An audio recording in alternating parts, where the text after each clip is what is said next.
여러분 안녕하십니까? 마음그릇도 전라만의 나라 키르기스탄의 정재근 선교사입니다. 여러분과 함께 하나님의 말씀을 나눌 수 있어서 영광이고 감사한 마음이 있습니다. 먼저 성경 말씀을 읽도록 하겠습니다. 마가복음 4장 35절부터 38절까지 제가 읽도록 하겠습니다. 그날 저물 때에 제자들에게 이르시되 우리가 저편으로 건너가자 하시니 저희가 무리를 떠나 예수를 배에 계신 그대로 모시고 가매 다른 배들도 함께 하더니 큰 광풍이 일어나며 물결이 부딪혀 배에 들어와 배에 가득하게 되었더라. 예수께서는 고물에서 베개를 베시고 주무시더니 제자들이 깨우며 가로되 선생님이여 우리의 죽게 된 것을 돌아보지 아니하시나이까 하니. 여러분, 성경은 하나님의 약속으로 되어 있습니다. 하나님은 약속의 하나님이죠. 성경의 믿음의 사람들은 하나님의 약속을 기업으로 삼고 살았습니다. 하나님의 약속 안에는 하나님의 뜻, 마음, 믿음, 능력, 하나님의 의지가 이렇게 들어 있습니다. 하나님은 해마다 우리들에게 하나님의 약속을 주시고 그 약속을 이루시는 것을 우리가 보았습니다. 2021년에도 하나님은 우리들에게 하나님의 약속들을 주시고 또 그 약속을 이루신 것을 우리가 봤습니다. 2021년 하나님은 하나님의 종과 교회를 통해서 우리에게 축복의 약속을 주셨습니다. 여러분 기억하십니까? 창세기 28장 14절 기억하시죠? 내 자손이 땅의 티끌같이 되어서 동서남북에 편만할지라. 땅의 모든 족속이 너와 내 자손을 인하여 복을 얻으리라. 하나님은 내 자손을 인하여 예수님을 인하여 복을 얻게 하신다고 하셨습니다. 2021년 하나님은 예수님을 인하여 나와 내 가정에 어떤 복을 주실까? 우리 교회에 어떤 복을 주실까? 하나님이 약속하신 약속을 통해서 일하실 것에 대한 제 마음의 소망과 이렇게 기쁨이 제 마음에 생겼습니다. 그러나 2021년 새해가 시작되면서 사단도 형편을 통해서 절망의 소리를 저에게 했습니다. 키르기스탄은 무슬림 나라야. 여기서 기독교는 무엇을 해도 안 돼. 너 다 보고 알잖아. 새해가 시작하자마자 사람들이, 백성들이 데모를 일으켜서 나라의 대통령을 바꿔버렸어. 그는 무슬림을 강하게 믿는 사람이야. 그는 나라의 모든 기관장들을 무슬림 믿는 사람들로 다 세워버렸어. 그가 말했잖아. 모든 종교 자유를 없애고 모든 학교를 무슬림 학교로 만든다고 말했어. 그리고 키르기스탄 나라를 강한 무슬림 나라로 만든다고 했어. 너 이제 끝났어. 너 선교사 비자 2번이나 신청했지만 거절당했잖아. 너 지금 비자 없이 지금 1년 가까이 살고 있는데 코로나 끝나면 너 금방 처방당할 거야. 여기서 복음 전하기가 힘들어. 유목민들이라 얼마나 고집이 세. 교만해. 안 돼. 사단은 그런 형편을 통해서 또 저에게 절망의 그런 소리들을 해줬어요. 2021년은 기도의 해가 된다고 하나님께서 말씀을 하셨는데 새해부터 하나님은 나로 이렇게 기도하게 하셨어요. 날마다 한국에서도 박 목사님 기도회를 인도하셨는데 그 기도회도 참석하고 또 교회의 어려운 문제를 가지고 하나님을 잡고 기도하는 시간을 이렇게 갖게 됐습니다. 기도를 하면서 제 마음에 하나님이 주셨던 그런 말씀들이 제 마음에서 이렇게 떠오르게 하시고 소망과 믿음을 이렇게 주셨어요. 내가 광야의 길과 사막의 길을 열겠다. 중앙아시아는 복음의 황금 어장이야. 그리고 우리들은 황금 어장의 어부들이야. 올해 하나님의 약속대로 내 자손이 띠끌같이 많이 구원을 받을 거야. 너와 내 자손 예수님을 통해서 많은 사람들이 복을 얻을 거야. 아, 예수님 때문에 나도 나를 만나는 모든 사람이 복을 얻겠구나. 러시아 지역 사람들은 이 세상에서 제일 영적으로 깊은 사람이라고 말씀하셨는데, 러시아 지역에도 하나님이 많은 역사를 하시겠구나. 내 자손이 땅에 티끌같이 되어서 동서남북에 편만할지라. 땅의 모든 족속이 너와 내 자손을 인하여 복을 얻으리라. 이 말씀, 이 약속을 가지고 하나님이 어떻게 일을 하셨는지 조금 제가 이렇게 생각하는 시간을 가졌습니다. 여러분, 하나님 왜 우리를 구원하셨습니까? 왜 하나님이 못난 저희들을 구원하셔서 하나님과 교회와 하나님 종과 연결시켜 주셨습니까? 예배소 1장에는 그렇게 말하고 있어요. 그의 은혜의 영광을 찬미하게 하려고. 하나님이 우리에게 모든 것을 주시고 축복하신 이유는 하나님의 영광을 찬미하게 하려고. 아멘. 왜 하나님이 우리에게 교회와 종을 주시고 또 축복의 약속을 주셨습니까? 하나님의 영광을 찬미하게 하려고. 아멘. 예수님 때문에 2021년 한 해 하나님 나에게 어떤 복을 주셨는가 조금 제가 이렇게 생각을 했습니다. 여러분의 인생에도 삶에도 2021년 행복한 한 해가 됐을 거라 믿습니다. 코로나 때문에 전 세계가 어려움 속에 있는데 2021년 한 해 하나님은 1년 내내 우리 기리산 비식계 교회 형제자매들을 지켜주시고 코로나 때문에 예배를 못 드린다거나 온라인으로 예배를 드린다거나 그래 하지 않으시고 오프라인으로 1년 내내 예배를 드릴 수 있는 그 큰 은혜를 이렇게 주셨습니다.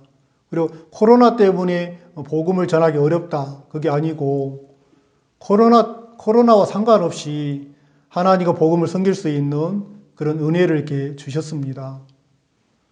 그래서 1년 내내 하나님은 정상적으로 모임을 가질 수 있도록 저희들을 축복하셨고요.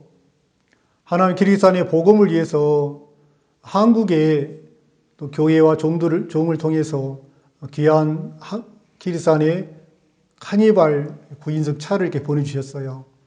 우리 형제자매 너무 이렇게 기쁘고 또 저도 이렇게 행복하고 그 복음의 일에 귀한 차를 사용할 수 있어서 너무 또 감사한 마음이 있습니다. 한국의 둘째 형이 교회 안에서 장로로 세움을 받았고요. 또 조카가 결혼해서 러시아 지역 선교사로 나오게 되었고 또 조카 손자를 이렇게 볼 수 있었습니다. 그리고 딸이 하나님과 교회의 은혜를 입어서 선교사와 결혼해서 러시아 지역에 파송되어 같은 지역에서 하나님을 섬길 수 있는 은혜를 주셨습니다. 또 조기훈 목사님 초청해서 온라인으로 대학교 마인드 강의를 할 수 있었고요. 새로운 사람들 복음을 전해 구원받은 역사를 하나님은 이렇게 주셨고 무엇보다도 2021년에는 기릭산에 하나님은 예배당 건물과 땅을 주셨습니다. 우리 교회, 우리 건물에서 우리 땅에서 예배를 드리고 있습니다. 특히 연말에는 칸타타 영화라는 복을 주셔서 지금까지 만났던 사람들에게 찾아가서 영화도 보여주고 또 복음을 전할 수 있는 그 은혜를 이렇게 주셨습니다. 하나님은 나와 상관없이 교회와 종이 약속 안에서 복을 받게 하시고 누리게 하시는 것을 보았습니다. 이 모든 영광을 하나님께 드리고 찬송을 드립니다. 오늘은 믿음에 대해서 여러분과 말씀을 좀 나누겠습니다. 많은 사람들이 성경적인 믿음에 대해서 잘 모르고 살고 있습니다. 저도 오랫동안 믿음에 대해서 잘 몰랐고 또 정확하게 가르쳐주는 사람도 없었습니다. 구원을 받고 나서 하나님은 교회와 하나님 종을 통해서 믿음에 대해서 하나하나 정확하게 가르쳐 주셨습니다. 신앙생활에서 정말 중요한 것은 믿음이지요. 많은 사람들이 믿음이 얼마나 중요하고 필요한지 알고 있고 또 믿음으로 살아야 한다는 것을 자주 말하고 있습니다. 그러나 당신은 정말 믿음이 있습니까? 당신은 믿음을 살고 있습니까? 이렇게 물어보면 부족해서요, 연약해서요, 아직 믿음이 없습니다. 그렇게 말하는 사람들이 참 많았습니다. 제가 만나보는 사람들 중에 왜 사람들이 어렵고 힘들고 고통스럽게 삽니까? 사람들이 정확하게 믿음을 배우지 않고 믿음으로 살지 않으니까 그렇죠. 믿음 없이 사니까 신앙도 인생도 피곤하고 만족이 없고 또 재미도 없고 기쁘지가 않죠. 그리고 믿음 없이 육신에게 져서 육신의 종으로 형편의 종으로 사는 사람들이 많습니다. 저도 구원받고 그렇게 살았던 사람입니다. 여러분에게는 믿음이 있습니까? 여러분은 믿음으로 살고 있습니까? 구원 전에 저는 오랫동안 믿음을 잘못 알고 잘못 배웠습니다. 제가 아는 믿음은 내가 하나님을 위해서, 남을 위해서, 나를 위해 무엇을 열심히 하는 것을 믿음이라고 생각했습니다. 나는 내가 믿음을 가지려고 노력하고 열심히 살았습니다. 주여 믿습니다. 그렇게 성경을 보고 기도하고 말씀도 살려고 율법을 지키려고 또 착하게 살려고 빛이 되려고 소금이 되려고 노력을 해봤습니다. 금식 기도도 해보고 철학 기도도 하면서 큰 믿음을 만들어 보려고 몸부림을 쳐본 적이 많았습니다. 그러나 내가 만든 믿음은 늘 형편과 문제 앞에 또 죄 앞에 무너져 버리고 흔들려 버리고 깨트려져 버렸습니다. 3일 지나면 똑같은 거예요. 내가 만든 믿음은 나의 나쁜 행위 앞에 다 무너져 버렸습니다. 많은 사람들은 믿음을 가지면 좋다는 걸 다 알고 믿음을 가지려고 합니다. 저도 그렇게 살았습니다. 그런데 사람들은 어떻게 믿음을 가지려고 합니까? 많은 사람들이 자기 안에서 믿음을 가지려고 노력하고 있습니다. 많은 사람들이 자기 마음과 생각을 가지고 자기를 바라보고 믿음을 가지려고 노력하고 있습니다. 야곱과 에서는 자기 조건과 행위, 능력 안에서 믿음을 가지려고 했어요. 자기를 바라보고 에서는 난 할 수 있어. 야곱은 난 할 수 없어. 다 자기를 믿는 믿음이죠. 사람들은 성경을 읽고 기도하고 봉사하고 율법을 잘 지켜서 믿음을 가지려고 합니다. 많은 사람들이 하나님의 말씀을 붙들고 자기가 그 말씀대로 살아보려고 이뤄보려고 합니다. 그러다가 안 되면 또 자기 형편 속에 어려움 속에 빠집니다. 사람들이 자기 조건 안에서 믿음을 찾고 있고 자기 행위를 바꾸어서 믿음을 가지려고 합니다. 그래서 많은 사람 자기를 바라보고 있습니다. 내가 잘하냐 못하냐, 내가 선하냐 내가 악하냐, 내가 잘하냐 못하냐, 내가 좋으냐 나쁘냐. 욥기 35장 5절부터 8절 말씀을 한번 읽겠습니다. 너는 하늘을 우러러 보라. 내 위에 높은 궁창을 바라보라. 네가 범죄한들 하나님께 무슨 영향이 있겠으며 내 죄악에 관용한들 하나님께 무슨 관계가 있겠으며 네가 의로운들 하나님께 무엇을 드리겠으며 그가 네 손에서 무엇을 받으시겠느냐. 내 악은 너와 같은 사람이나 해할 따름이요 내 의는 인생이나 유익하게 할 뿐이라. 거짓되고 항상 악한 인간의 악, 또 인간의 의, 하나님 앞에는 아무것도 아니죠. 하나님 인간의 것을 받지 않으시죠. 인간의 것은 하나님과 아무 관계도 없고 하나님에게 영향을 줄 수도 없습니다. 믿음은 정말 우리의 행위와 조건과 아무 상관이 없습니다. 믿음은 나와 아무 상관이 없어요. 내가 잘하냐 못하냐, 내가 선하냐 악하냐. 성경은 그렇게 말하고 있어요. 하나님 우리 행위를 보지 않으십니다. 많은 사람들이 성경적인 믿음에 대해서 잘 모르고 살고 있습니다. 우리 육체와 마음, 생각은 다 거짓입니다. 거짓된 인간에게서는 선한 것이 나오지 않습니다. 우리는 나쁜 나무죠. 우리 마음은 늘 흔들리고 변합니다. 늘 흔들리고 변하는 거짓된 인간에게서 온전한 믿음이 나올 수가 없습니다. 어느 날 하나님은 이 말씀을 통해서 제 마음의 믿음의 방향을 한번 바꿔주셨어요. 야고보서 2장 17절, 18절 이와 같이 행함이 없는 믿음은 그 자체가 죽은 것이라. 혹이 가로되 너는 믿음이 있고 나는 행함이 있으니 행함이 없는 내 믿음을 내게 보이라. 나는 행함으로 내 믿음을 네게 보이리라. 하나님이 이렇게 말씀하고 있어요. 행함이 없는 믿음은 죽은 것이다. 행함이 없는 믿음은 죽은 믿음이다. 우리 인간에게는 행함이 없는 믿음만 있는 거예요. 그 믿음은 죽은 믿음이에요. 하나님에게는 행함이 있는 믿음만 있어요. 하나님은 우리에게 행함이 있는 온전한 하나님의 믿음을 우리에게 보여주기를 원하시죠. 하나님은 우리가 행함이 있는 하나님의 믿음 안에서 늘 살기를 원하십니다. 우리가 행함이 있는 하나님의 믿음을 만나려면 우리의 행함이 없는 믿음, 죽은 믿음을 하나님 앞에 이렇게 보여야 합니다. 모든 믿음은 하나님 안에 이미 다 이루어져 있고 준비되어 있습니다.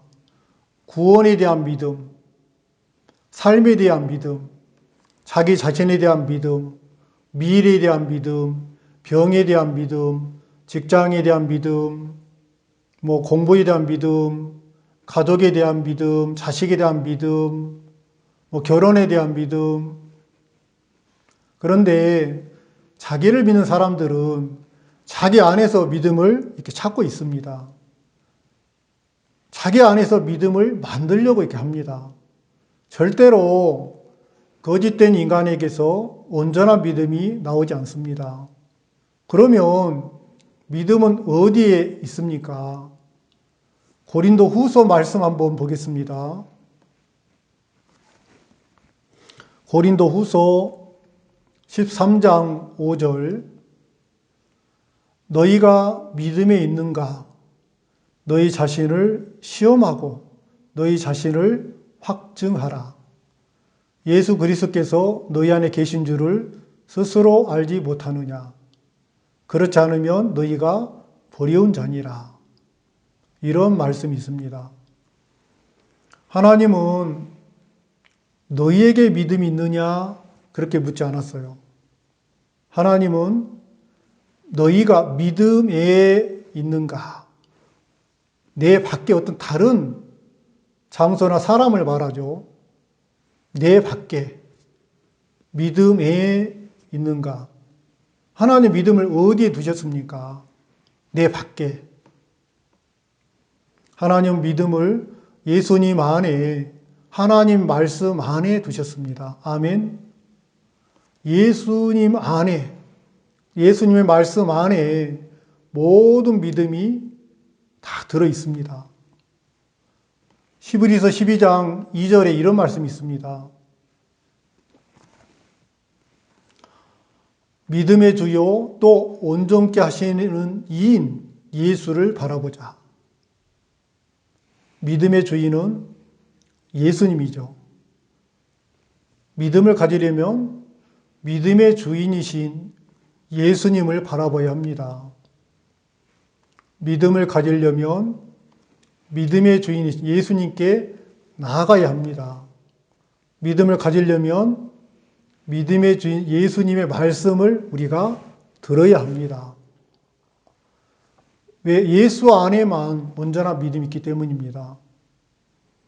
성경에서 모든 믿음은 예수님 안에 또 하나님 말씀 안에 있는 믿음을 말하고 있습니다.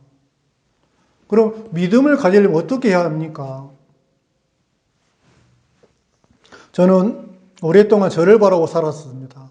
제 안에 믿음을 찾으려 했습니다. 그러나 믿음을 가질 수가 없었습니다. 근데 하나님이 제 마음에 믿음의 방향을 이렇게 바꿔주셨습니다.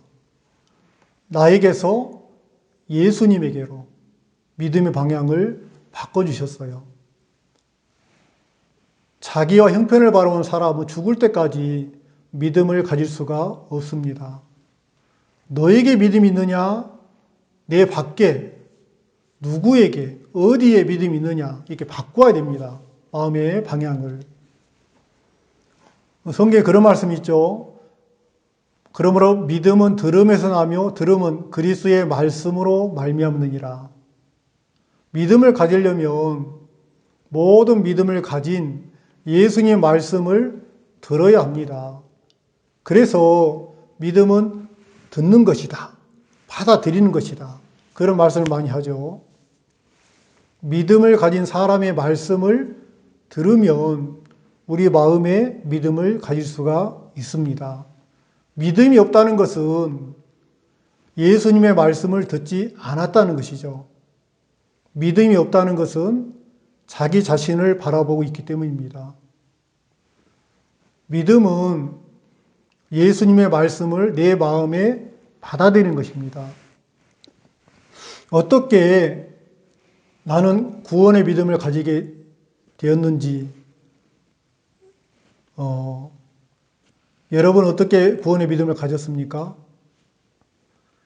구원을 받은 하나님의 종으로부터 예수님의 복음의 말씀을 제가 들었습니다.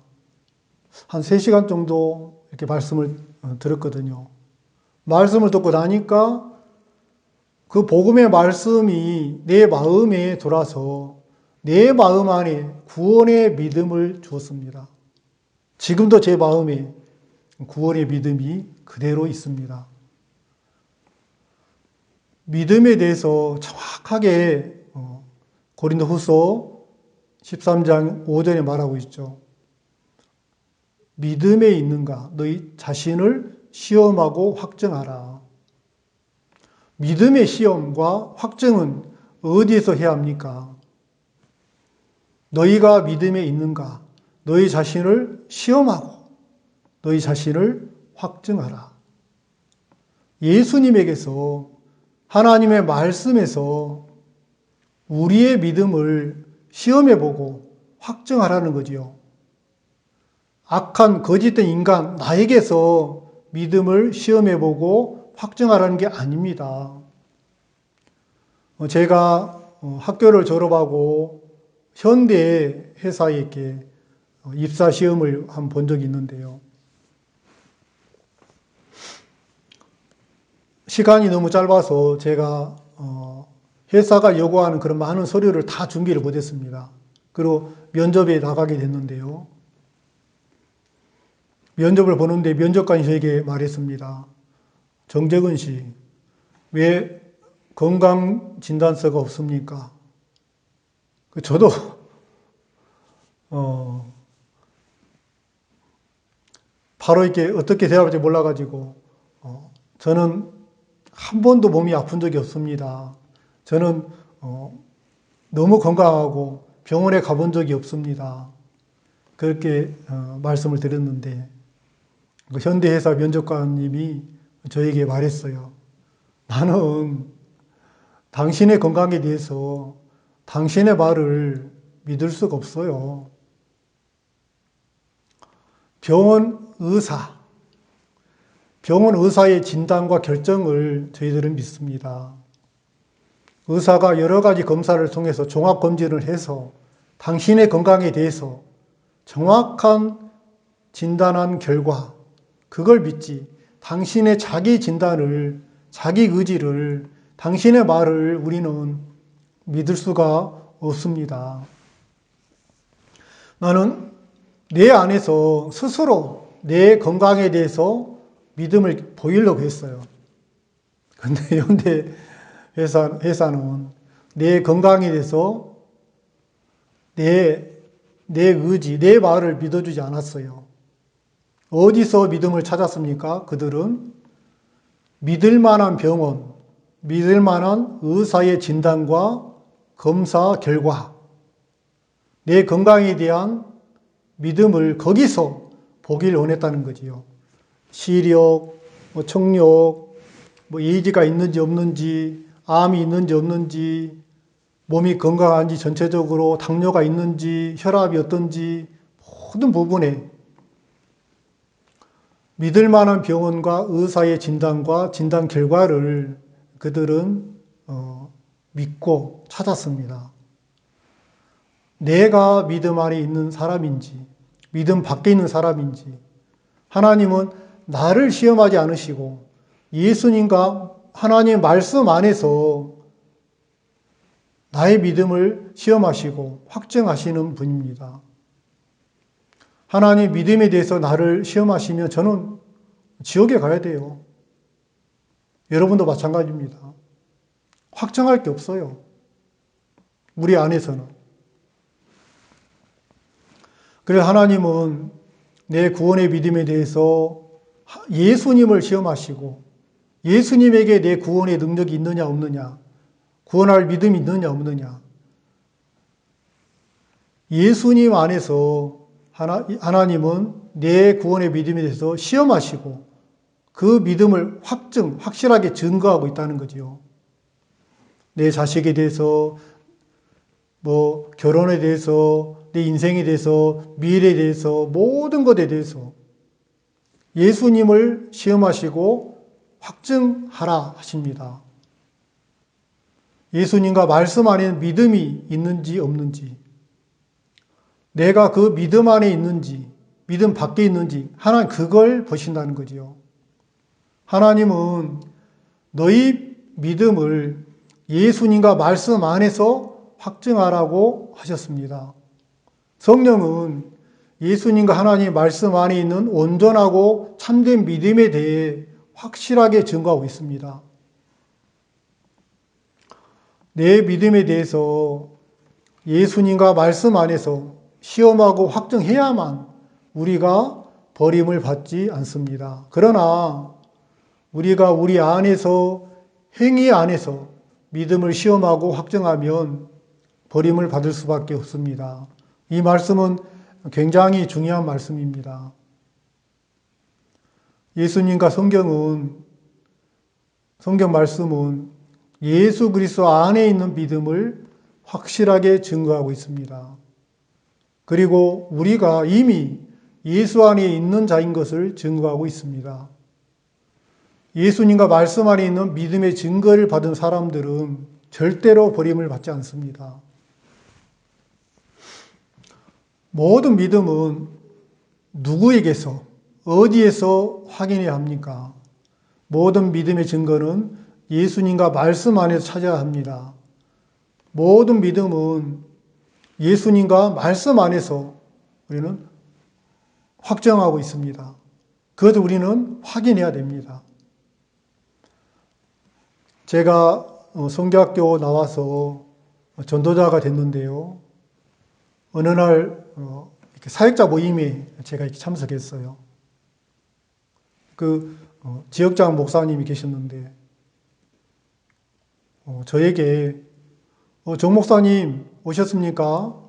어떻게 지내십니까? 그렇게 말씀했어요. 저는 깜짝 이렇게 놀랐습니다. 저는 제 마음에서 이렇게, 목사님, 제가 목사 아니고 전도사인데, 왜 목사라고 부르죠? 그렇게 얘기를, 하려다가, 아니야. 잠깐 생각을 했어요. 왜냐하면,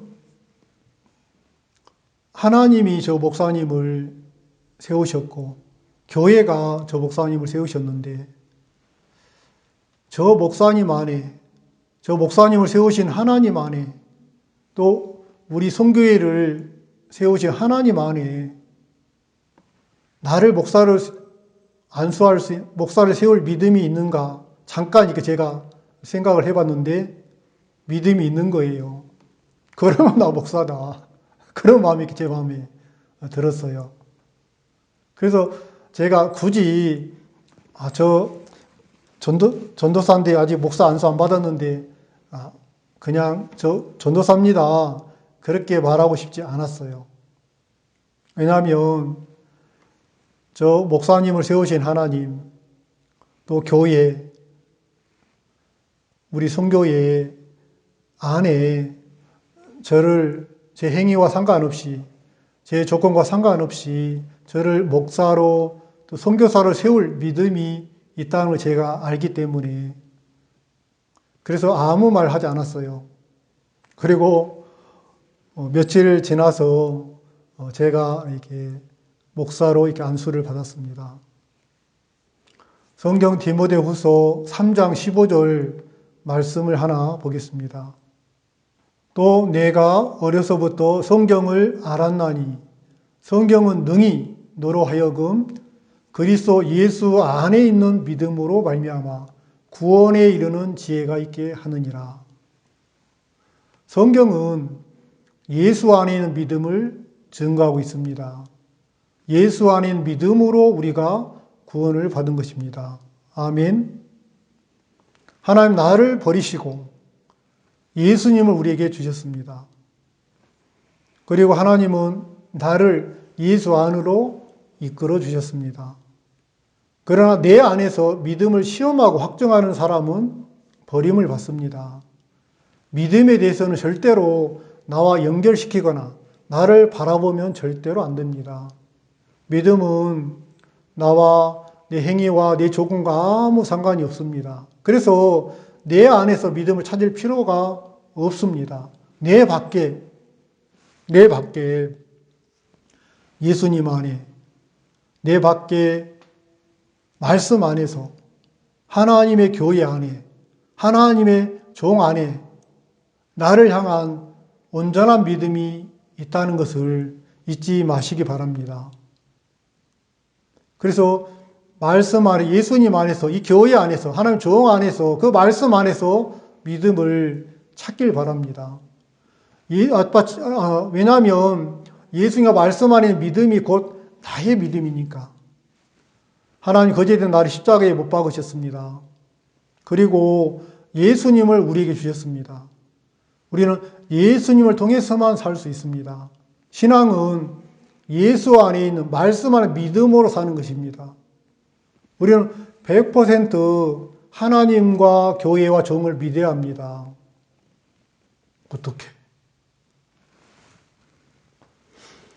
어떻게 100% 하나님과 교회 종을 믿을 수 있죠? 제가 그런 질문을 한번 받은 적이 있는데, 그때 하나님이 저에게 이 말씀을 주셨습니다.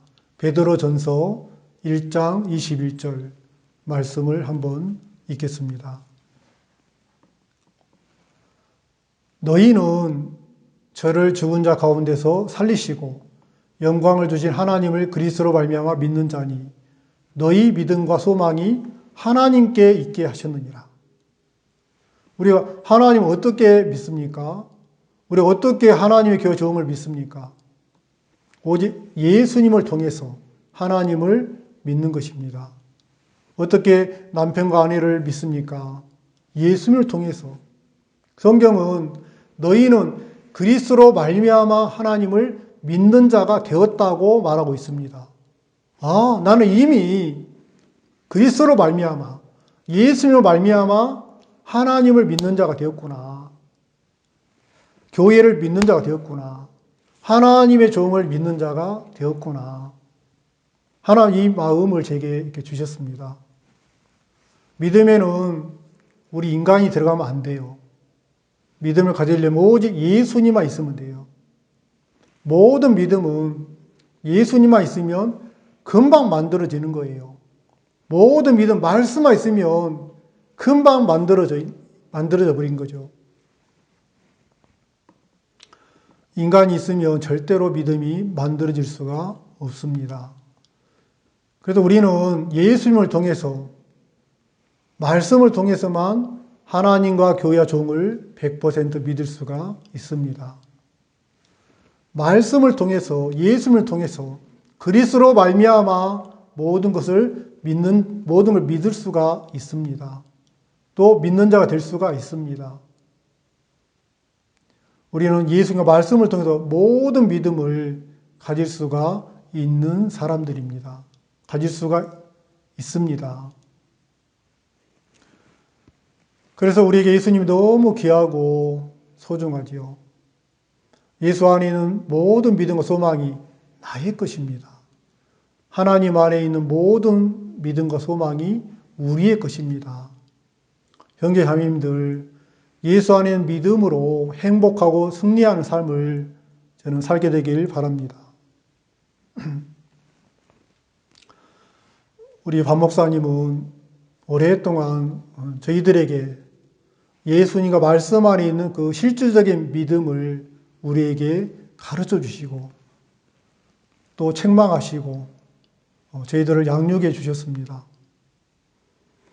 목사님이 재판을 받으러 가실 때 모든 교회와 사역자들은 슬퍼했습니다.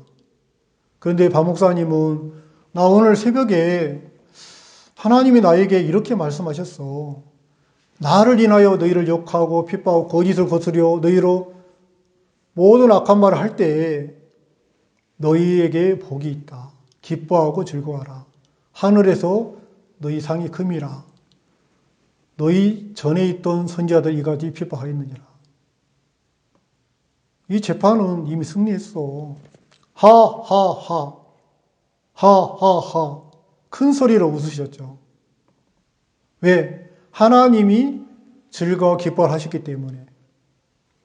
먼저 목사님의 마음은 형편과 상관없이 말씀을 믿는 믿음으로 즐거워하고 기뻐하실 때 하나님은 그의 삶도 형편도 즐거워 기뻐할 수밖에 없도록 만들어 주셨어요.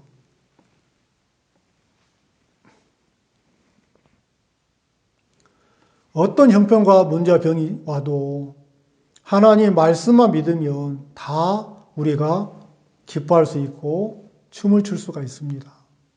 형편과 병과 문제 앞에서 말씀보다 형편과 육신의 생각을 더 믿는 것을 우리는 슬퍼해야 합니다. 왜 예수님이 나사로 집에 와서 울었습니까? 나사로가 죽어서? 아니죠.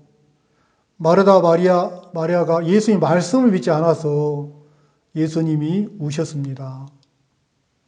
죽은 자를 살리시는 예수님을 믿지 않아서 믿음은 내 마음, 내 생각, 내 감정으로 살지 않고 하나님의 마음을 받아서 사는 것입니다. 우리 성교회 안에 얼마나 많은 분들이 죽음 앞에 섰을 때 또 죽어가던 사람들이 하나님의 종을 통해서 교회를 통해서 하나님의 말씀을 듣고 받고 믿음으로 일어난 간증이 얼마나 많습니까? 네가 내 말을 믿으면 하나님의 영광을 보리라. 하나님과 교회와 하나님의 종속에 있는 말씀과 믿음과 주님의 마음을 받으면 다 살아나더라고요. 그러나 자기 마음으로 사는 사람은 자기를 믿는 사람들은 다 형편과 문제 앞에 다 무너져 버렸습니다. 우리 인생 속에 늘 문제와 어려움과 병이 있고 하나님의 말씀도 있습니다.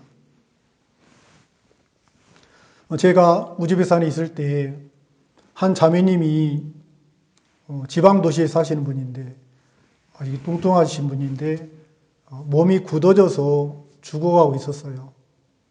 병원에서는 장례식을 준비하라고 해서 가족들은 큰 슬픔에 이렇게 빠져 있었습니다.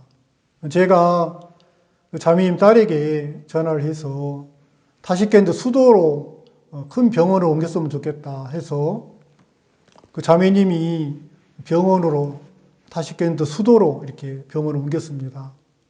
제가 차를 타고 가면서 무슨 말을 해야 되지? 기도를 하면서 제가 자매님을 만나러 가는 게 아니라 내 안에 있는 예수님이 이 자매님을 만나는 것인데 그러면 내 생각, 내 마음, 내 느낌을 말하고 싶지 않습니다. 하나님이 하고 싶은 말씀이 있으면 하나님 저에게 말씀을 주세요. 그러면 제가 그 말씀을 그대로 전달하겠습니다. 저는 그 자매님에 대한 믿음이 없습니다. 하나님의 믿음을, 주님의 그 믿음을 말씀으로 보여주세요. 병원에 이렇게 갔을 때 하나님 요한복음 5장 30발 병자에 대해서 말씀하라고 하셨습니다. 그래서 제가 요한복음 5장을 펴서 말씀을 증거했습니다. 그리고 마지막에 자매님, 예수님이 자매님에게 말씀하고 있습니다. 내 자리 들고 걸어가라. 예수님 왜 이렇게 말씀하셨습니까? 자매님의 병을 낫게 하실 믿음과 능력이 있는 예수님이 이미 십자가에서 자매님의 병을 깨끗하게 하셨고 건강하게 하셨습니다. 그래서 일어나 걸어가고 하셨습니다. 그리고 기도하고 나왔는데 그날 밤에 이 자매님 마음에 이 말씀과 사단이 그 생각과 많은 싸움이 있었어요. 그래서 새벽에 자매님이 하나님이 이렇게 말씀하셨다면 나는 일어나 걸어갈 수 있는 사람이 됐구나 하고 믿음으로 받아들였습니다. 그때 다리에 힘이 생기면서 혼자 일어나서 병원을 가게 됐습니다. 오랫동안 일어나지도 못하고 똥오줌을 정말 간병인이 가리고 먹지도 못하고 혼자 아무것도 할 수 없었는데 하나님은 그 자매님을 일어나서 걸어서 걷게 하셨고 또 고향으로 장례식을 준비하고 있는 가족들에게 돌아가게 했습니다. 가족들은 깜짝 놀라고 너무나 기뻐했습니다.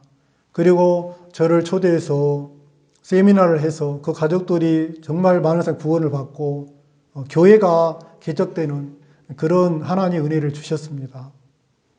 오늘 읽었던 마가복음 4장에 보면 그날 저물 때 제자들에게 이르시되 우리가 저편으로 건너가자 하시니 저희가 무리를 떠나 예수를 배에 계신 그대로 모시고 가매 다른 배들과 함께 하더니 큰 광풍이 일어나며 물결이 부딪혀 배에 들어와 배에 가득하게 되었더라. 예수께서는 고물에서 베게 하시고 주무시더니 제자들이 깨우며 가로되 선생님이여 우리 죽게 된 것을 돌아보지 아니하시나 가니. 마가복음 4장 35절에서 38절까지 제가 잠깐 읽었습니다. 여러분 인생에 큰 광풍이 있었던 적이 있습니까? 그리고 물이 배에 들어와 가득 찬 것처럼 문제와 어려움과 슬픔과 어둠 속에 여러분 인생에 가득 차 있었던 적이 있습니까? 거의 다 죽게 된 것을 다 망하게 되는 그런 형편, 그런 적이 있었나요? 예수님은 여러분 인생에 조금 더 일하지 않으시고 주무시고 계셨던 그런 적이 있습니까? 우리 선교의 형제자매들은 누구보다도 하나님의 말씀을 많이 듣고 살고 있다고 생각합니다. 그래서 우리들은 성경에 대한 많은 이론과 지식을 갖고 있습니다. 아, 저 얘기는 이미 알아. 저 얘기는 한 번 들으면 100번이야. 그런 우리 마음에. 저 예화는 너무 많이 들었어. 우리가 아무리 많은 말씀을 듣고 알아도 실제 삶 속에서 믿음을 살지 않으면 이론과 지식이죠. 믿음은 실제 삶 속에서 문제 어려움과 부딪혔을 때 실제 말씀을 믿는 믿음으로 사는 것이죠. 우리 성교회와 박목사님이 가르치는 신앙은 이론과 지식을 가르친 게 아니고 실제 삶 속에서 문제 어려움을 만났을 때 어떻게 하나님과 말씀을 믿음으로 그 문제와 어려움에 벗어나서 승리해서 정확하게 사는지 가르쳐주고 있습니다. 그래서 박 목사님은 자기가 실제 삶 속에서 어떻게 문제와 어려움에 벗어났는지 자세하게 간증을 자주 해주시죠. 그리고 똑같이 우리도 그 목사님 경험한 믿음을 배우고 경험하게 되기를 원하십니다. 바울도 믿음과 신앙은 성령에 나타나는 능력을 했습니다. 어떤 지혜로운 말로 하지 않고 어떤 이론과 지식으로 하지 않고 믿음은 하나님의 능력과 연결되어서 믿음에는 하나님의 역사가 반드시 나타나게 되죠. 믿음이 있다고 하는데 성령의 능력이 나타나지 않으면 그것은 이론과 지식이죠. 모든 믿음의 사람들을 보면 다 하나님의 안에 예수님 안에 말씀 안에 그 믿음으로 실제 삶 속에서 형편과 문제에 부딪혔을 때 하나님의 말씀을 믿는 믿음으로 이렇게 사는 것을 봤습니다.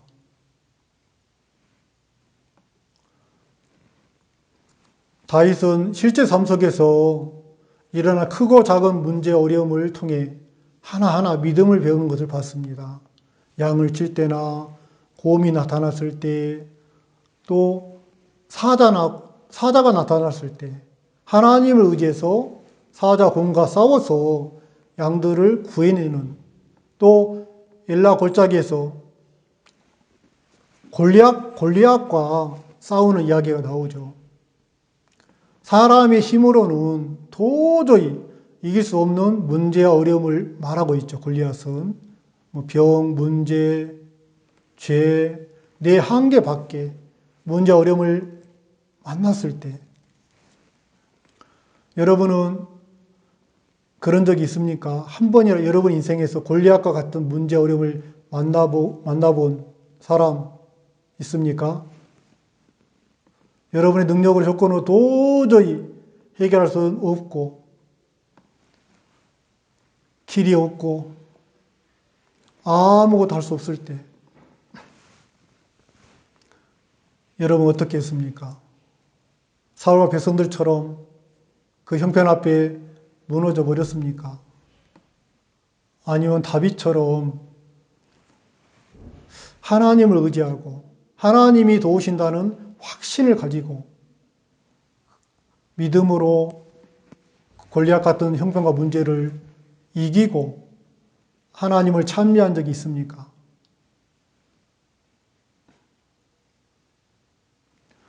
믿음은 아무 데서 나는 게 아니죠.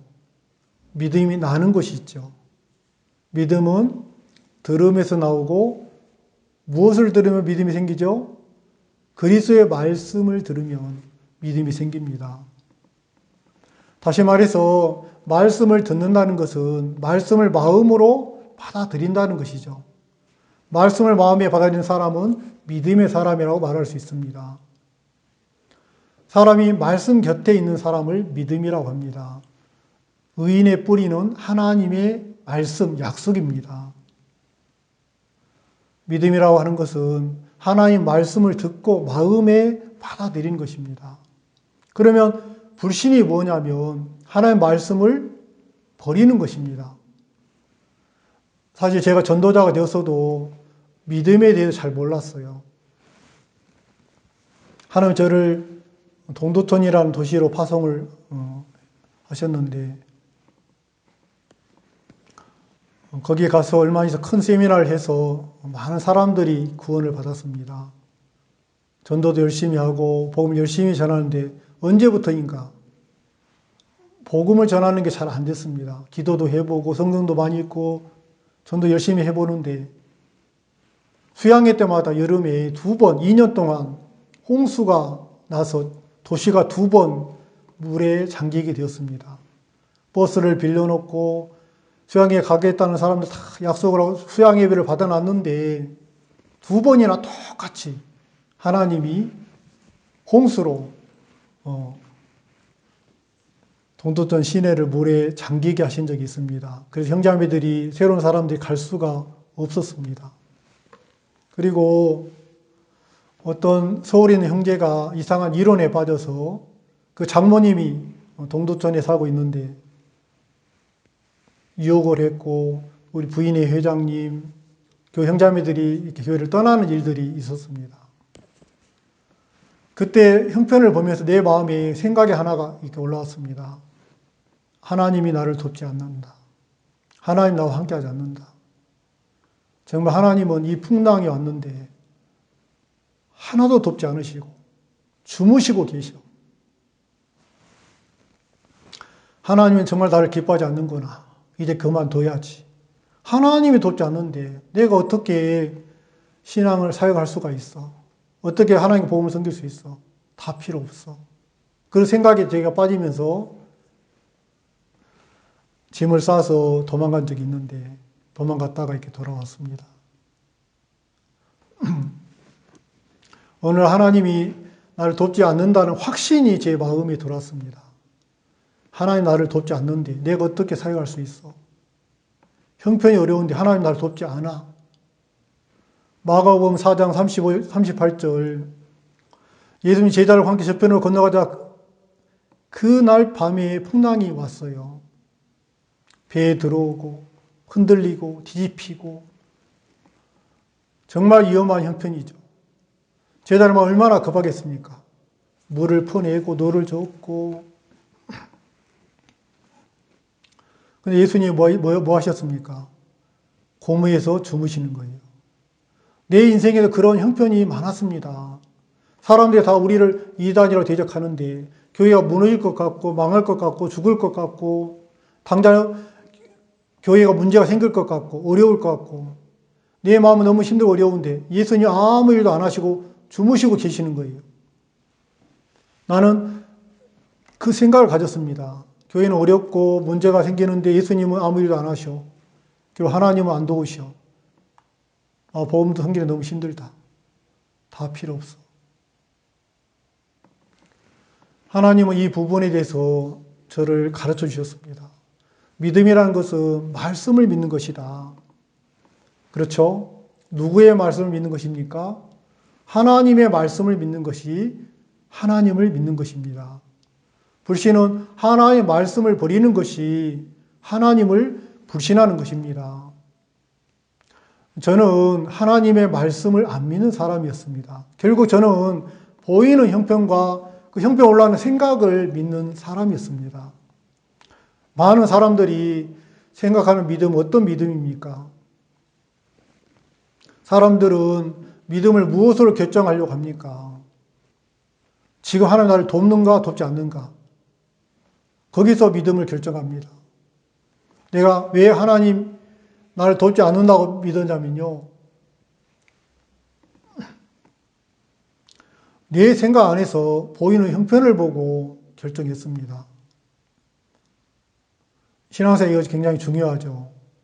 내 마음에 믿음에 대한 결론이 무엇이냐면요. 지금 내 눈에 보이는 형편, 펼쳐져 있는 하나님이 나를 돕지 않는 것, 지금 일하지 않는 것. 만약에 내 마음에 하나님이 나를 도우신다는 믿음이 있으면 힘들어도 뭐가 문제야? 그럴 겁니다.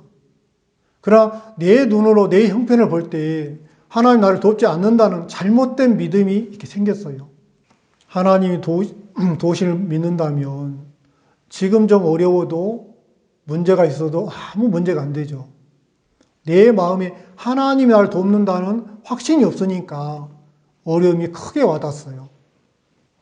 히브리서 13장 5절 6절에 그런 말씀이 있죠. 돈을 사랑치 말고 있는 바를 족한 줄 알라. 그가 친히 말씀하시기를 내가 과연 너희를 버리지 아니하고 과연 너희를 떠나지 아니하리라 하셨느니라. 그러므로 우리가 담대히 가로되 주는 나를 돕는 자시니 내가 무서워 아니하겠노라. 사람이 내게 어찌하리요 하노라. 5절의 말씀 보면 그가 친히 말씀하시기를 하나님의 입에서 나온 마음을 쏟아내신 이야기죠. 내가 과연 너희를 버리지 아니하고 과연 너희를 떠나지 아니하리라. 하나님이 친히 말씀하셨어요. 내가 너를 버리지 않고 떠나지 않고 영원히 함께 하겠다. 왜 그렇게 말씀하셨냐? 나와 함께 하시면서 나를 돕겠다는 말씀이죠. 하나님은 우리를 돕기 위해서 친히 말씀하셨어요. 누가 담대히 하나님이 나와 함께 하시고 돕고 일한다고 말할 수 있습니까? 내 생각이 어떠든지 내 형편이 어떠든지 하나님 말씀만 믿는 사람만 하나님은 나와 함께 하시고 돕는다고 말할 수 있습니다. 이것이 성경에 말하는 참 믿음입니다. 하나님은 나를 돕습니다. 사단은 날마다 저에게 말하는 거예요. 야, 하나님이 너를 돕는데 왜 그런 문제, 그런 어려움이 있어? 월세도 못 냈잖아. 2번이나 홍수를 물로 이렇게 잠기는 도시가 다 잠겼잖아. 응? 새로운 사람들이 못 가서 구원도 못 받았잖아. 근데 왜 교회는 안 좋아져? 문제가 생겨. 그러나 그건 내 생각이고 형편이고 내 마음이고 내 느낌이고 내 눈이고. 그러나 그런 형편 속에서도 하나님이 돕습니다 말할 수 있는 자는 하나님 친히 하신 말씀을 믿는 자입니다. 여러분, 형편이 어떠든지 하나님의 말씀을 믿게 되길 바랍니다. 말씀 안에, 예수 안에 믿음으로 여러분 모든 것을 이길 수 있고 정복하고 다스릴 수 있습니다. 십자가의 진리 안에서, 능력 안에서, 그 사랑 안에서, 온전한 믿음 안에서 우리는 새로운 피조물이고 모든 걸 할 수 있는 사람입니다. 여기서 말씀 마치겠습니다. 기도하겠습니다. 하나님 아버지 감사합니다. 오늘 믿음에 대해서 말씀을 들었습니다. 우리는 오랫동안 잘못된 믿음을 배웠습니다. 우리 안에서 믿음을 찾았고 가지려고 했고 만들려고 했습니다. 거짓된 우리 인간의 온전한 믿음이 나올 수가 없습니다.